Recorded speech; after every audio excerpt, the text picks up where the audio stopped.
Hi friends, good day. Today I'm taking up a new chapter called as liquidation of companies.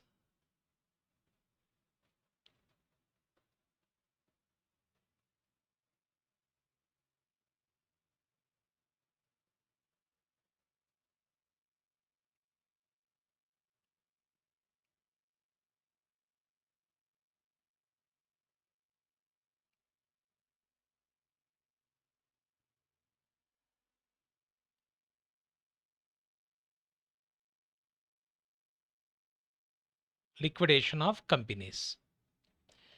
What do you mean by liquidation? So today's my objective is to initially learning object of the today's session is to know the meaning of liquidation. Then we'll see the modes of winding up, and then we can go for statement of affairs. Three things in today's class I'll be explaining. If you look at the meaning of liquidation, a company is an artificial person created by law. Therefore, law alone can dissolve it. Liquidation means company is going to wind up. That is what is called as liquidation. You all are aware that you learned that in your company law subject or company accounts foundation level. A company is a artificial person created by law. Therefore, law alone can dissolve it. Liquidation is the legal process by which a company comes to an end. Liquidation is the legal process by which a company comes to an end. A company, a company, when found necessary, can be liquidated. If you find that it is necessary to go for liquidation, then company will be wound up. Liquidation or winding up of a company is a process by which dissolution of a company is brought about and its property administered for the benefit of its creditors and members. Liquidation or winding up of a company is a process by which dissolution of a company is brought about and its property administered for the benefit of its creditors and members. When company goes for liquidation, what will happen, my dear friends?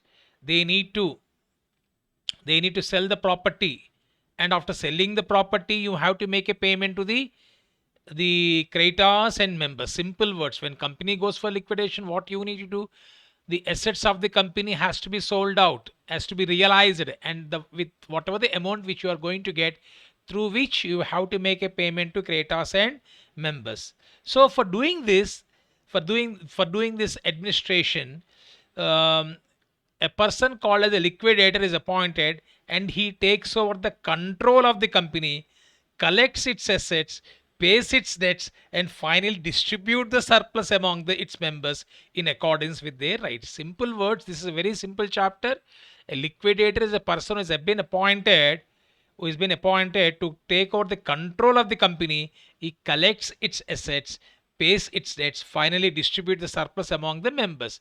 The liquidator ultimate objective is to collect the assets and make the payment to clear the debts of the company. Then finally he will be making payment to the members accordance with their rights. Rights means preference shareholders and equity shareholders. Thus liquidation or winding up ultimately leads to dissolution of a company. In between winding up and dissolution, the legal entity of the company remains and it can be sued in the court of law. This is very important point. Liquidation or winding up ultimately leads to dissolution of a company, but in between winding up and dissolution, the legal entity of the company, that means till the last minute, till they completely clear off all their liabilities, it still remain the legal entity of the company remains, and it can be sued in the court of law. Okay, so this is the meaning of liquidation of a company. In simple words, process through which the affairs of a company, liquidation or winding up is a legal term and refers to the procedure through which the affairs of a company are wound up by law. Winding up of a company has been defined in the Companies Act 2013 as a process whereby its life is ended and its property is administered for the benefit of its creditors and members. An administrator, as I told you, is called a liquidator, is appointed, and he takes control of the company, collects its assets, pays its debts, and finally distributes any surplus among the members in accordance with their rights. Clear? Because as we have seen earlier, a company being creation of law cannot die as a natural death. It comes to an end by law through the process of liquidation or winding up. Okay, so simple words, the process of winding up of company, whatever you learned, let us recapitulate quickly. The process of winding up of a company is that liquidator is appointed who is entrusted with the following duties. What is that he should do? Selling the assets of the company, paying of its liabilities. Okay, if there is any deficiency to pay to the creditors, shareholders.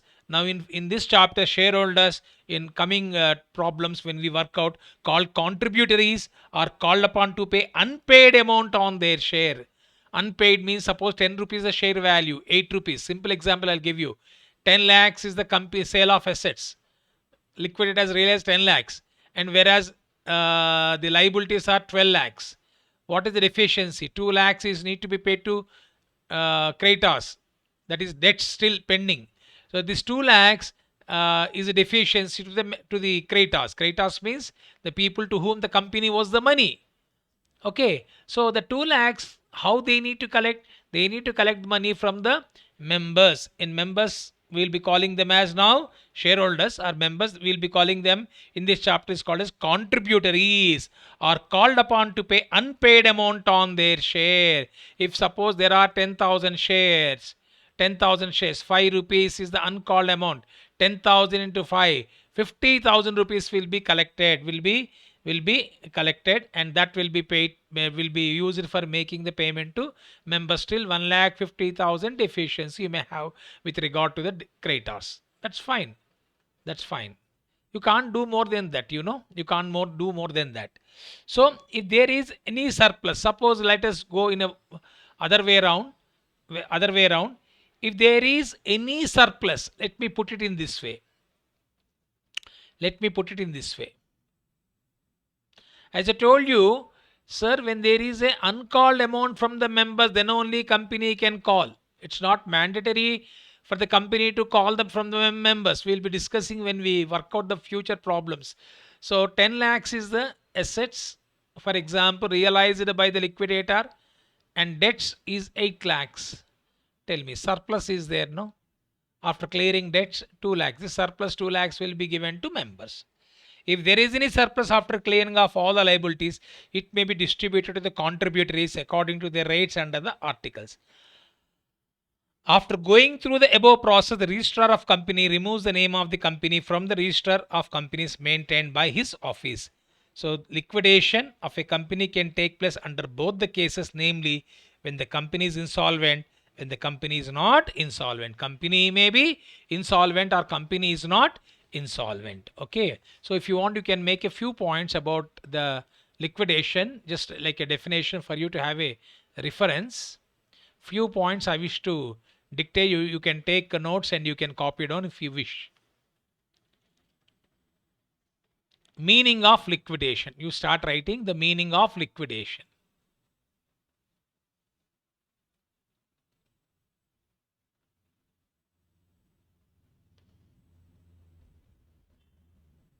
Meaning of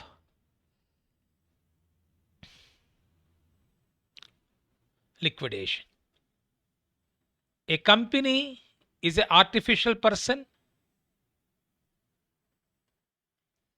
created by law. A company is an artificial person created by law. Therefore,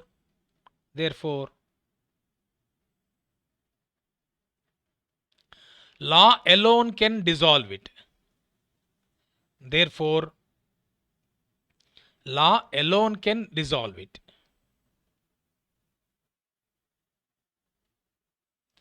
Therefore, law alone can dissolve it.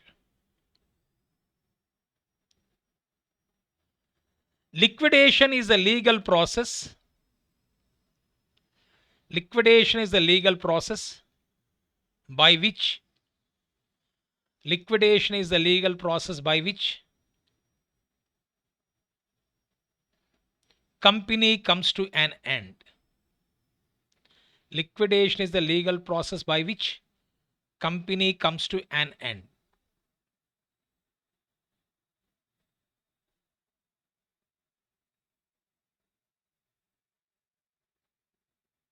Next line. Liquidation or winding up. Liquidation or winding up of a company. Liquidation or winding up of a company is a process by which dissolution of a company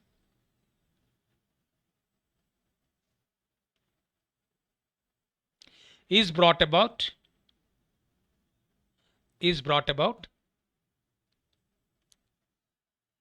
and its property administered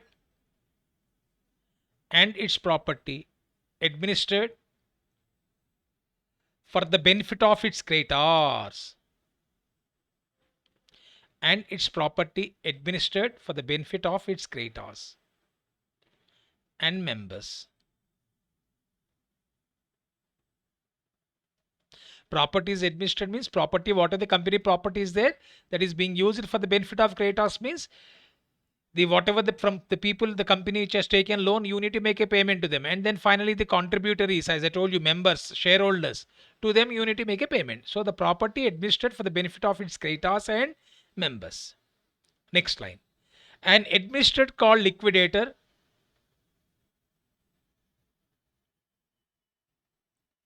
an administrator called liquidator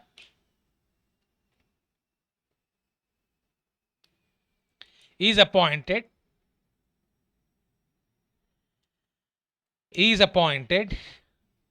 and he takes over the control of the company. Liquidator is appointed and he takes over the control of the company, comma,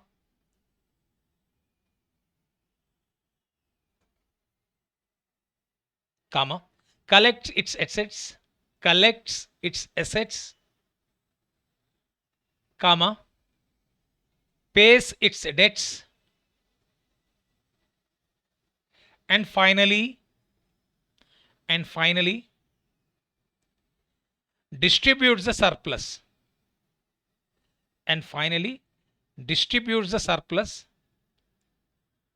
among its members.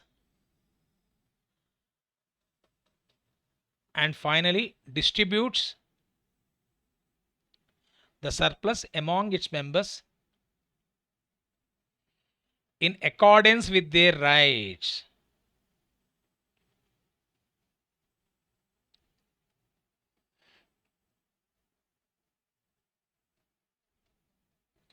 Next line. Thus liquidation or winding up ultimately leads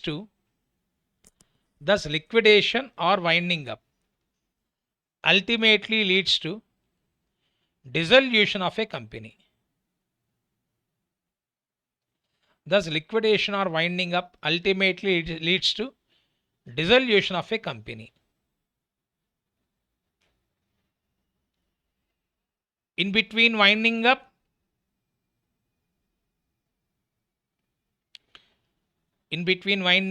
see, you have taken a decision to go for winding up of a company, but till you clear all the debts to outsiders with the available amount, that is with the available amount, that is on account of realization of assets, the company is not been called as a company cannot be called as dissolved. So the time gap between the process of liquidation and till the completion of dissolution, legal entity remains. That is what I mean to say. So you can make a note: in between the winding up and dissolution, the legal entity of the company remains. In between winding up and dissolution, the legal entity of the company remains, and it can be sued. It can be sued, and it can be sued in the court of law. And it can be sued in the court of law. This is the meaning of winding up we have seen. Now we are discussing about mode of winding up.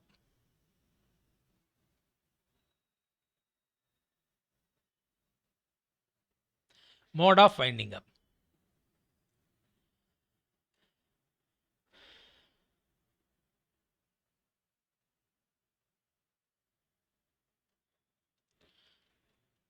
On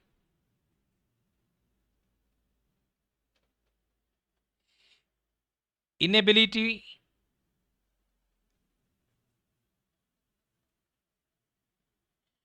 to pay debts,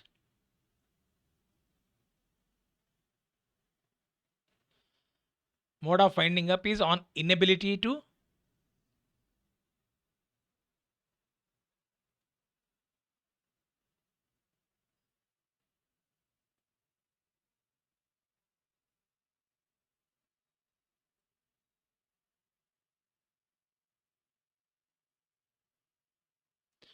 and ground other than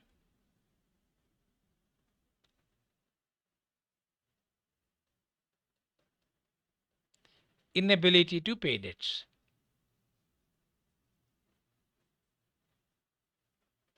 Try to understand. Mode of winding up on inability to pay debts, ground other than inability to pay debts. This is one reason. The other reason is voluntary winding up.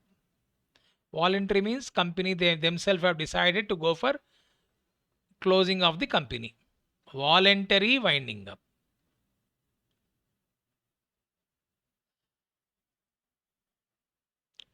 Now here you need to understand few things. Inability to pay debts, the insolvency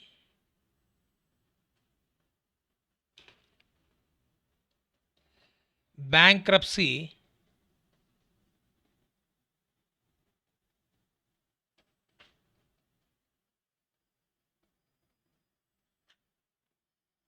code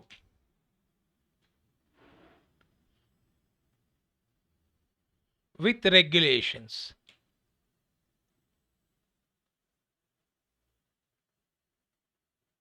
The insolvency bankruptcy codes with regulation, I'll be using the term IBC, is applicable on inability to pay debts. Company went for liquidation. The insolvency bankruptcy code with its regulation is applicable. When on inability to pay debts, the company will be wound up. Ground other than inability to pay debts, that means the company is able to pay debts, there is no problem, then Companies Act 2013 with court rules is applicable.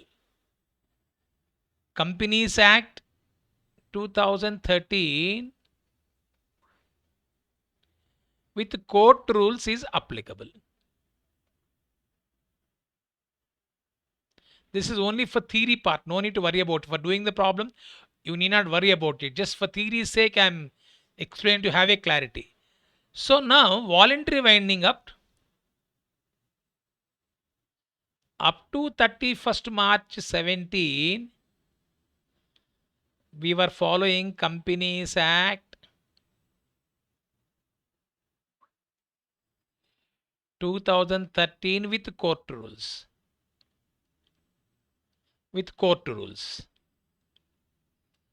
But here from 1/4/17 for companies voluntary winding up, section 59 of IBC means Insolvency Bankruptcy Code. IBC code with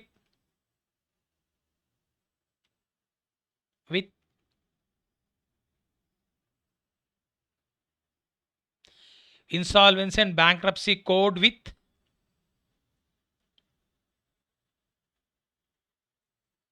voluntary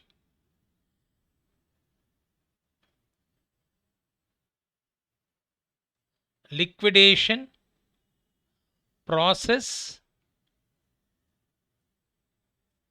regulations.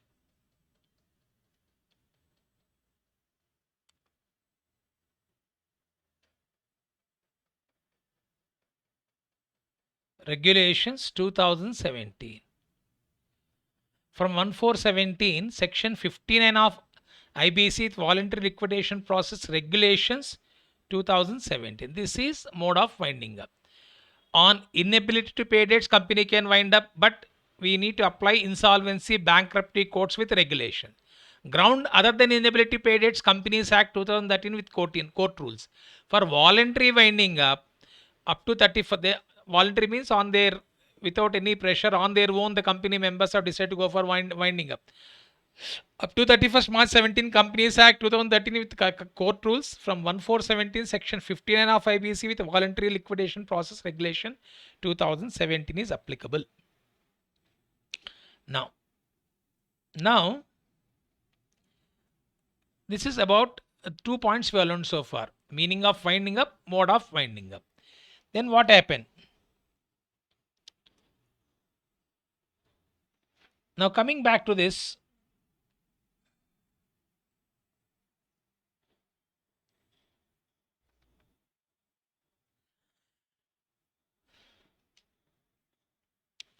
today we are discussing about the third point, as I told you, statement of affairs.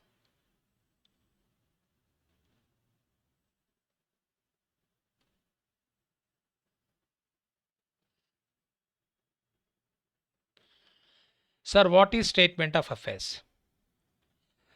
In case of winding up, as per the Companies Act, provide that a petition presented by the company for winding up before the tribunal shall be admitted only if accompanied by statement of affairs in such form and in such manner as may be prescribed.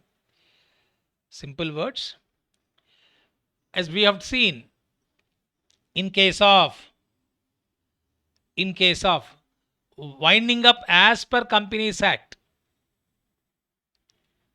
provides that in case winding up as per Companies Act, provide that a petition presented by the company for winding up before the tribunal shall be admitted only if accompanied by statement of affairs in such form and in such manner as may be prescribed. It means companies decide to go for voluntary winding up. Then in such case, they should follow the procedure of Companies Act and to file the statement of affairs. Or winding up petition is filed by any person other than company before tribunal if tribunal satisfied that a prima facie case for winding up of the company made out may direct the company to file objections along with statement of affairs within 30 days of order. Sir, what do you mean by this, sir? Simple words, sir. Simple words. Suppose winding up petition is filed by any person other than company. Company can go for filing of a what is it called as winding up petition, or any member before tribunal. If tribunal satisfied that a prima facie case for winding up of the company is made, may direct the company to file objections along with statement of affairs. Because when you are decide to go for winding up of a company, as I told you, statement of affairs. You learn the meaning of statement of affairs in single entry group 1 is nothing but consisting of assets of the company, liabilities of the company. Without looking at it, nobody is going to grant you the for process of winding up. Here, what is tribunal? National Company Law Tribunal, popularly known as tribunal. I will be using this term quite often. So national Company Law Tribunal, popularly known as tribunal. That means if either company can go for winding up or members can go for winding up, but in both the cases, a statement of affairs has to be submitted in the prescribed form. Okay. Then the statement contains what, sir? The statement contains assets of the company stating separately cash in hand, cash at bank, the name and addresses of its creditors stating separately the amount of secured and unsecured. In case of secured debts, particularly of the securities held by creditors, their value and date on which they were given, the debts due to the company and names of the addresses of the persons from whom they are due and the amount likely to be realized, such further information as may be required by the official liquidator. Simple words, as I told you, where the tribunal has made a winding up order after filing a application, tribunal has made a winding up of order or appointed official liquidator as provisional liquidator unless the tribunal in otherwise order. So they such a liquidator has to file a statement of affairs. So a statement of affairs is always open to inspection by any person stating and writing to the creditor or contributor of the company on payment of the prescribed fees. So statement of affairs will give you clear picture what it was, what it won't. Simple words, a balance sheet. Clear what it was and what it won't. That is an important one. Now, sir, what are the items which consisting in statement of affairs? Now from here onwards your problem starts. So far whatever we have learned, whatever you've discussed is about theoretical part of it. Now we will be moving on to this one. What are the items from the examination point of view? Whatever the theory part, you need to have a bit of idea about the theory part of it. So that is why I've started discussing with these things. Now statement of affairs, it consists of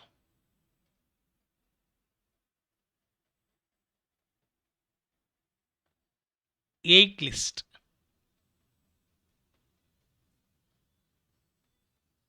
It consists of 8 list. Statement of affairs, it consists of 8 list. What are the age list? You should be good in alphabets. A, B, C, D, E, F, G, H. A, B,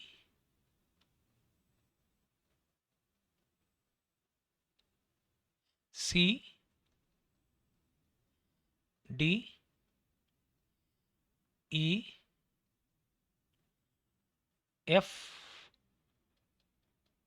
G, H.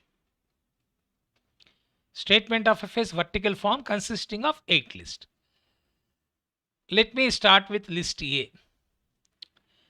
This consists of all free assets. List A consists of all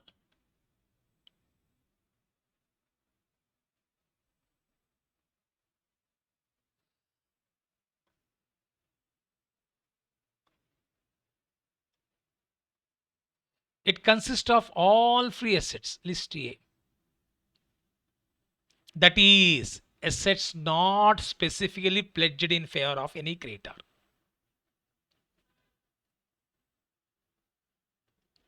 This consists of all free assets, that is assets not specifically pledged,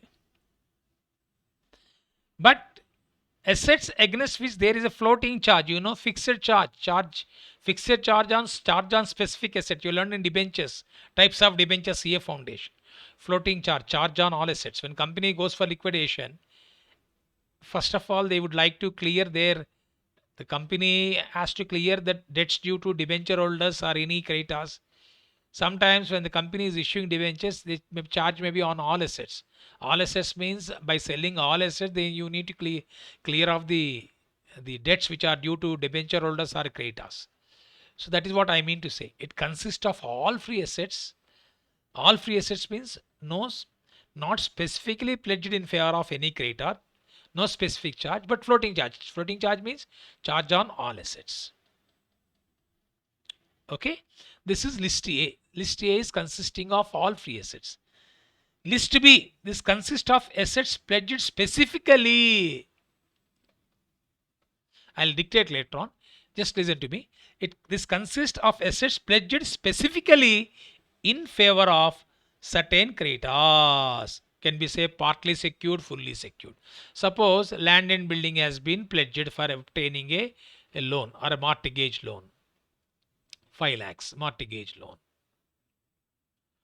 Whereas the loan taken is 4 lakhs, property mortgage 5 lakhs, fully secured. Loan is 5 lakhs, mortgage is 4 lakhs, partly secured. That comes under the category of list B. List C consists of preferential creditors. Who is preferential creditors? We are having priority. We'll be discussing about that later on. Generally, preferential creditors is consisting of like amount due to government agencies, tax dues, to local authorities, central government. They all comes under preferential creditors. It's a big list we'll be discussing later on. For the time being, just you remember, list C is about preferential creditors. List D is unsecured creditors who are having floating charge over all the assets of the company. Generally, debenture holders comes under this category. List D, D for debenture holders. List E, excuse me, list E is about unsecured creditors, that creditors who do not have any sort of charge. They don't have any sort of security. They comes under the category of list E. Example, trade creditors, bills payable, liability for bills discounted, creditors on open account comes under this category. List F, preference share capital. List G, equity share capital. List H, finally deficiency. Deficiency as to members or deficiency as to creditors. This totally 8 list we are having.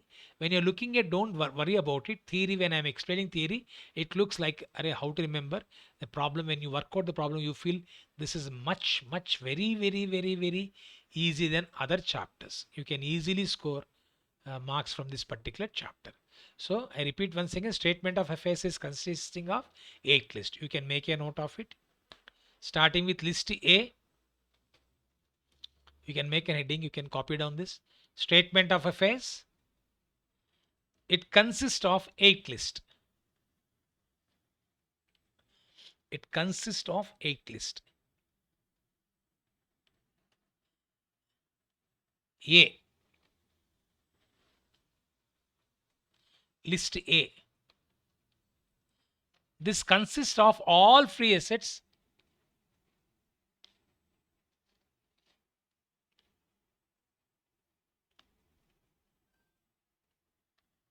this consists of all free assets, that is assets not specifically pledged, that is assets not specifically pledged in favor of any creditor, not specifically pledged in favor of any creditor.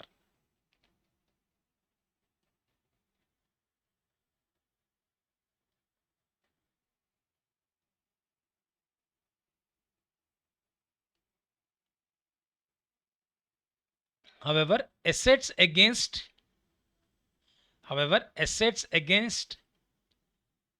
which there is a floating charge. You know the meaning of floating charge, charge on all assets. However, assets against which there is a floating charge will also be included. will also be included in this list. Will also be included in this list.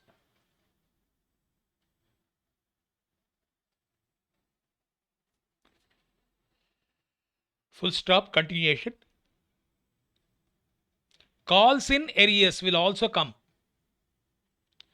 Calls in arrears will also come into this category. Calls in arrears will also come into this category. To the extent they are realizable. You know, calls in arrears you learn unpaid amount. Call has been made, the shareholder has not made the payment. It is called as calls in arrears. When you are about to go for liquidation and the amount which is due from certain shareholders might have made a payment. So that is what. If there is any information on that, that is also to be included. Calls in arrears will also come into this category to the extent they are realizable. To the extent they are realizable. However, uncalled capital should not be included. However, uncalled capital should not be included in this list. However, uncalled capital means we have seen just prior to this, I have explained you that if there's uncalled capital, like in deficiency is there, uncalled capital can be called from the members, shareholders, members. They're called as contributors. That is different. Uncalled capital cannot be included in list A. Only calls in areas that too to the extent they are realizable. Suppose calls in is 5,000. You are expecting to realize 4,000. Only that 4,000 is to be taken, not entire 5,000. Say list A consisting of possible estimated realizable value. Try to understand. List A is consisting of free assets. No floating, no charge, no specific charge. That is what called as estimated realizable. You are expecting the amount to be realized. So, okay. Where I'm calls in also will also come under this category to the extent they are realizable. However, uncalled capital, uncalled capital should not be. However, uncalled capital should not be included in this list. However, uncalled capital should not be included in this list. However, uncalled capital should not be included in this list. Next, list B. This consists of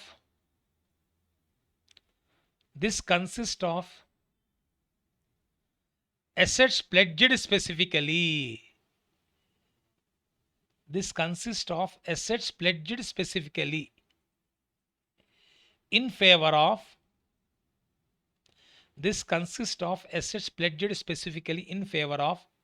certain creditors. In favor of certain creditors. Now you are in list B category. List B. This consists of assets pledged specifically in favor of certain creditors. Brackets, fully or partly secured. Fully or partly secured. Brackets close. In case of surplus. In case of surplus. See, as I told you, suppose 10 lakhs is the property value mortgaged, 8 lakhs is the debt. What is surplus? 2 lakhs. This is what I am talking about. Even the asset that has been pledged, with that asset that has been pledged, 8 lakhs debt can be cleared. After clearing debt of 8 lakhs, 2 lakhs is available to the company. That is what I am talking about. In case surplus, that is realizable value. RV. This is realizable value. Realizable value is more than amount due. Realizable value is more than amount due. This is called as surplus. Okay. Realizable value more than amount due can be used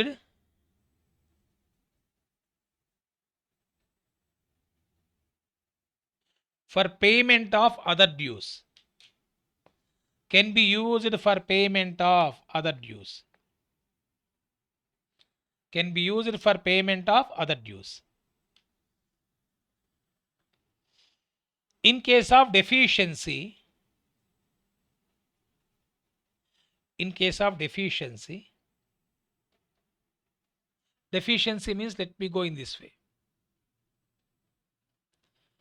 Then this will become deficiency.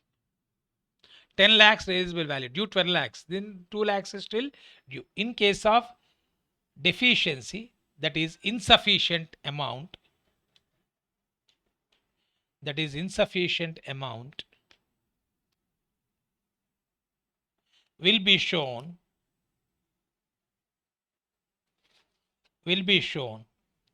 under list E, will be shown under list E here. This 2 lakhs will be added to list A, even though it's list B. Suppose list A consisting of all assets 50 lakhs, 2 lakhs surplus, the amount available is 52 lakhs, like that. Suppose list A total 50 lakhs, deficiency 2 lakhs, this will be taken to list E. You cannot add to list A. I mean, you cannot add to assets available, I mean to say. So for the timing, is this clear? What is list A, my dear friends? When you work out the problem, understand list A consists of all free assets. List B is secured assets. That is assets specifically pledged. Next, list C.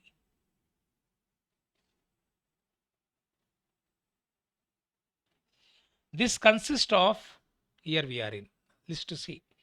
This consists of preferential creditors. This consists of preferential creditors. That is creditors who are unsecured. That is creditors who are unsecured but are entitled. This consists of preferential creditors, that is creditors who are unsecured but are entitled to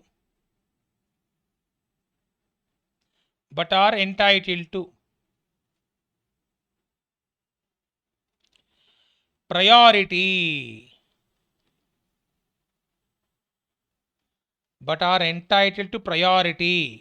in payment over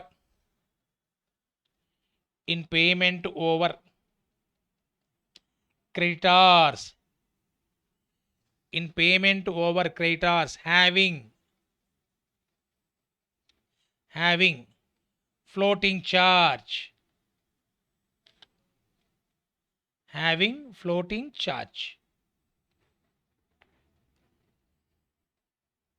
Just I'm giving an example, few examples, no need to copy down.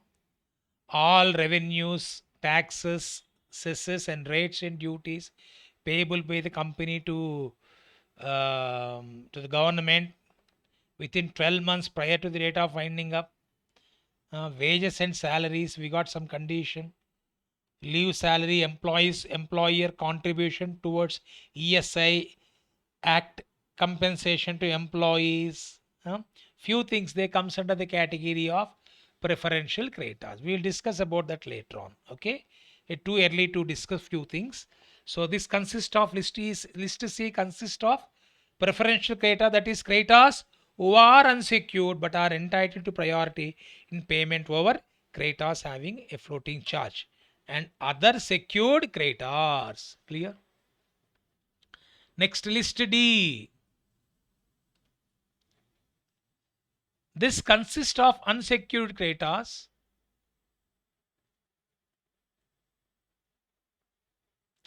that is creditors who have floating charge. Floating charge means charge on all assets. This consists of unsecured creditors, that is creditors who have floating charge over the assets of the company. Floating charge over the assets of the company. Usually in this list,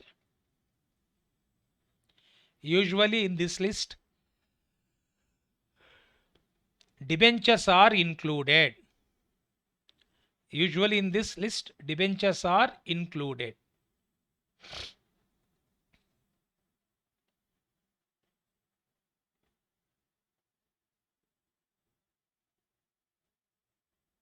Usually in this list, debenture holders are included since they are generally presumed. Since they are generally presumed to have a floating charge. Since they are generally presumed to have a floating charge over the assets of the company. Over the assets of the company.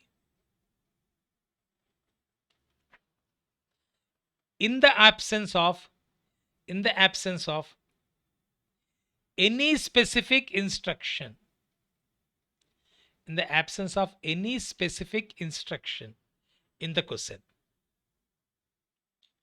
In the absence of any specific instruction in the question.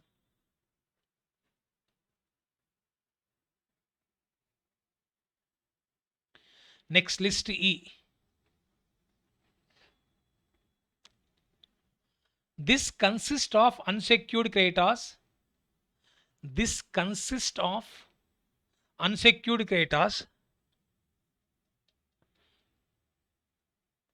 that is creditors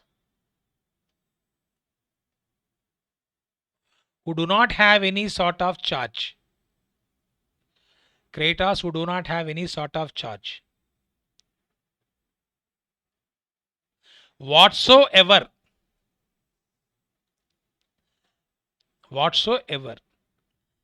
against the assets of the company. Whatsoever against the assets of the company. It is very dangerous from the point of view of creditors. When company goes for liquidation, if the company is having money, then only they can make a payment. That is why this comes under the category of list E. Unsecured creditors, that is creditors who do not have any sort of charge whatsoever against the assets of the company. Comma, full stop, continuation. Trade creditors, bills payable, liability for bills discounted. Trade creditors, bills payable, liability for bills discounted. Brackets, to the extent of possible loss. To the extent of possible loss. On account of dishonor of the bills. To the extent of possible loss on account of dishonor of the bills. Brackets close. That means when discounted bill has been dishonored, what will happen? The liability will fall on the company. No, the company has went for discounting of the bill, and you need to make a payment to them, to the banker. That also comes under. Similar promissory note, bills of exchange, they are unsecured. Only it's acceptance of a debt, but they are not secured. The moment the bill has been signed, promissory note has been signed, it doesn't mean that it is secured. This you should remember. So brackets close, to the extent possible loss on account of dishonor of the bills, brackets close. Creditors on open account, etc. Creditors on open account means no restriction. There is no security. It is also, you can call them as creditors on open account, etc. Comes in this category. Comes in this category. So list E is also completed. List A explained, B explains. Only when we work out the problem, with next class we start format and we try to work out, then you will be able to understand it very better in a clear manner. List E complete. List F now. This consists of holder of preference share capital of the company.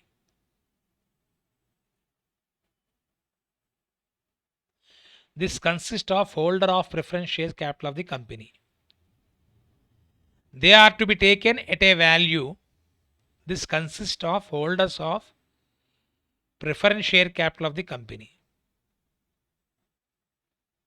This consists of holders of preference share capital of the company. they are to be taken at a value which is left after unrealizable calls in areas. Unrealizable calls in areas means calls in areas is there, but you can't realize, which is left after unrealizable calls in areas. Next, after FG, this consists of holders of the equity share capital. This consists of holders of the equity share capital of the company. This consists of holders of the equity share capital of the company.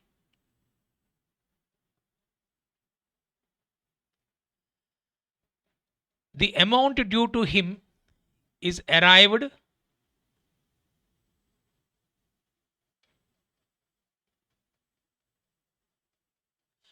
due to them is arrived, due to him, not due to him, due to them is arrived after deducting from the called up share capital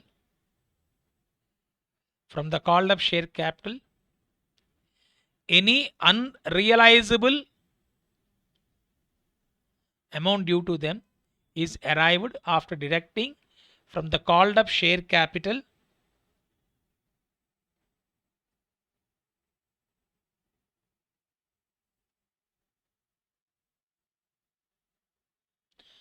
to them is arrived after deducting from the called up share capital any unrealizable amount of calls in areas.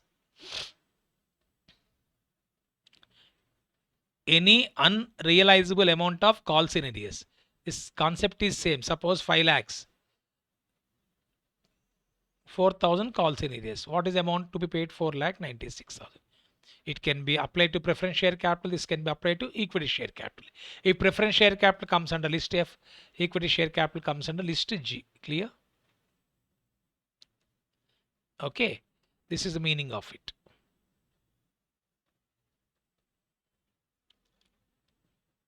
So simple words, F is preference shareholders, G is equity shareholders. Last one, list H. This explains the reason for the surplus or the deficiency. See, after simple words, A plus B is assets, my dear friend. C, D, E, F, G is payments. And A plus B minus C, D, E, F, G. If surplus is there, of course, after you will be having two things. E is outsiders. After making payment outside, surplus will be first given to preference shareholders. After making payment to preferential, then the balance entire amount will be given to list G. This is what. So list H can be list H. Generally, we talk about deficiency. Means that amount that cannot be paid to either to members or to creditors. So list H shows how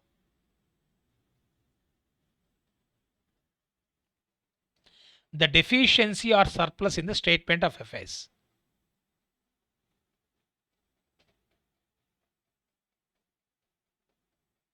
List H shows how the deficiency or surplus in the statement of affairs has been arrived at.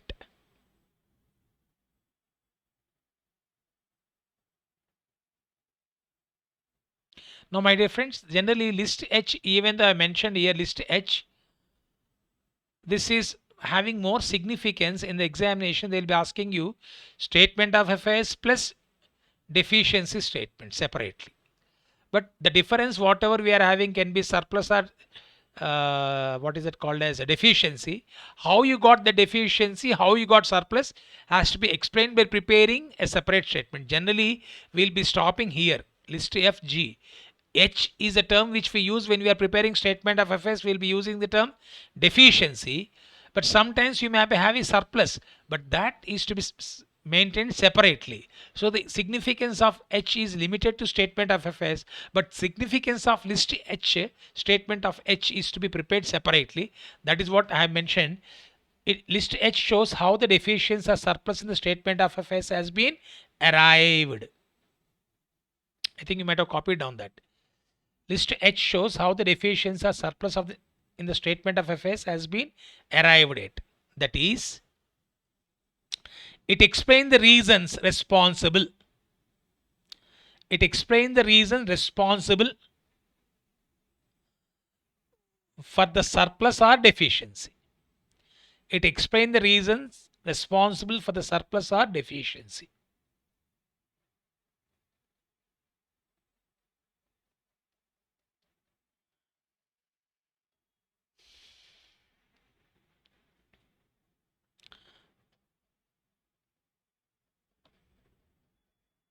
Next line. Earlier, this list used to be in the form of ledger account. Earlier, this list used to be in the form of ledger account. Of course, it is still termed as a deficiency or surplus account. Of course, it is still termed as a deficiency or surplus account.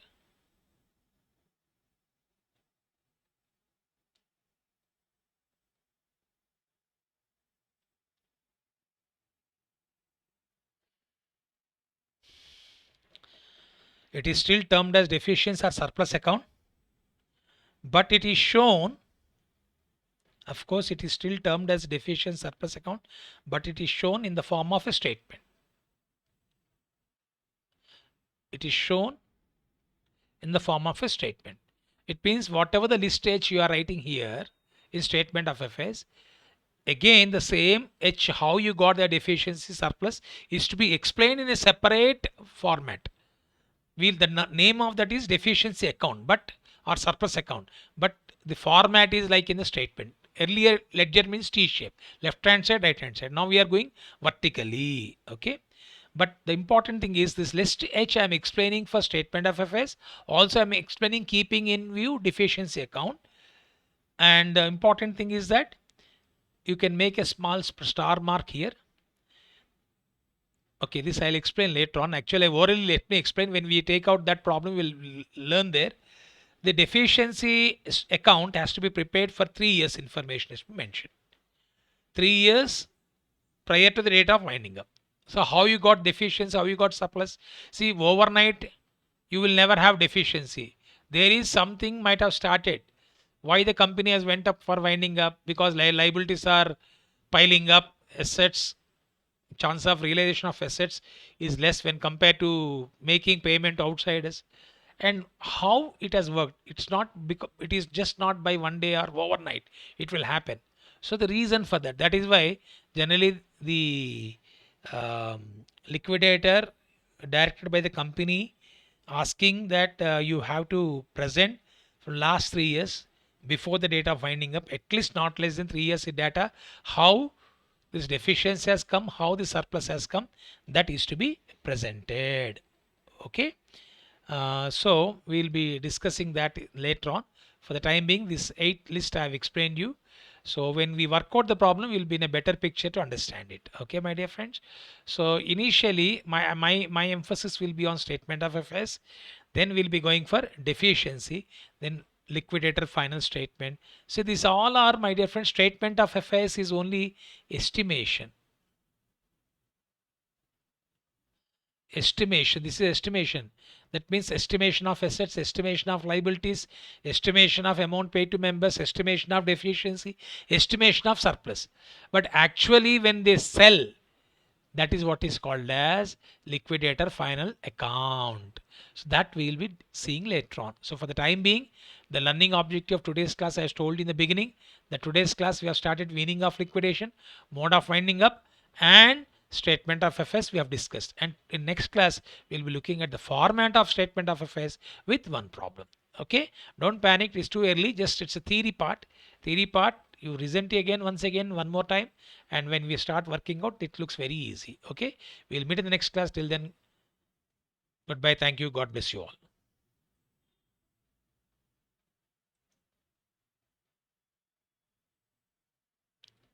If you got any doubts on this still, you can make a note of it, and you can make a note of these doubts. It will be definitely useful in the when I explain in the next class. It will may you may whatever the apprehensions you're having, that will be addressed or clarified. Thank you.